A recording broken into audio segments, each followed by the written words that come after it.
On to this now. There's been a significant increase of 7% on the household food index from March 2019 to March 2020. This is likely to have a huge impact on households who don't have enough money to buy food. To discuss this, we're joined via Skype by Mervyn Abrahams, and he joins us from Durban. Mr. Abrahams, thank you very much for your time. So how marked an increase have we seen between March 2019 and where we are sitting now, which is the 1st of April 2020? Good morning, Kolile, and good morning to all your viewers. So what we have seen is, as you correctly said, on the basket of 34 foods that we track, which is a basket constructed really for poor and working class households, we have seen an increase of well over 100 rand on the basket from February to March. So we started at the end of February, that basket of 34 foods cost 3,223 rand.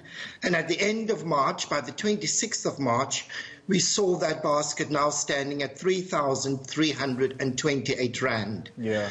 What is in particular scary, Kolile, is that we checked the stores more often this month than previously, precisely around price gouging and wanting to see where the prices of specific products might increase significantly.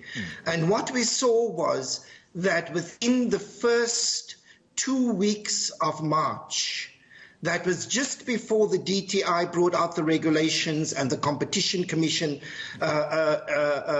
gave notice that they will be checking up on prices. We saw an increase of about 100 rand on this basket.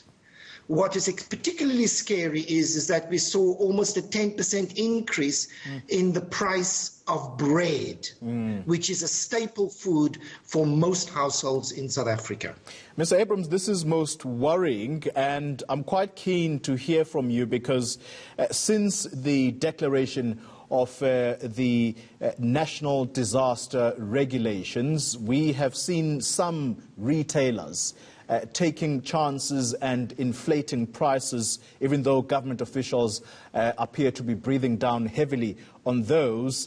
Right now, there are people who are collecting their social grant, and that's who is most vulnerable. How marked an increase have you seen? So as we say, the one thing we can really say, based on our data, is that the intervention by the Competition Commission and the Consumer Council and the Department of Trade and Industry is working.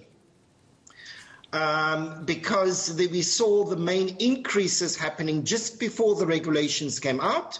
When the regulations came out, we saw prices stabilizing.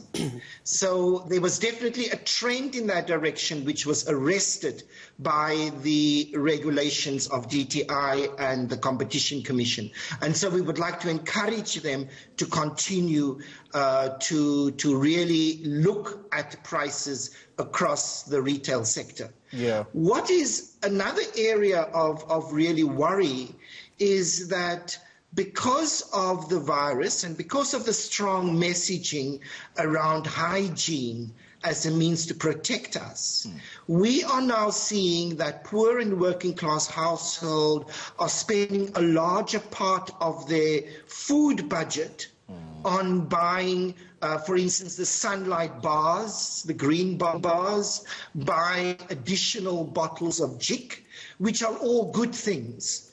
However, this now competes because they've only got, a social grant is only a social grant. And what this is that the household hygiene products are now competing with food products in the basket. And so the result of that is that while households are taking on this message of sanitizing and good hygiene, they are exposing their immune systems because the immune system is dependent on good, sufficient, nutritious food. And so when more money now goes on to soap, less money are going on to food, and this is a worrying trend. And we would advise the government and NGOs to begin to think around putting out food parcels into areas where people really need additional food.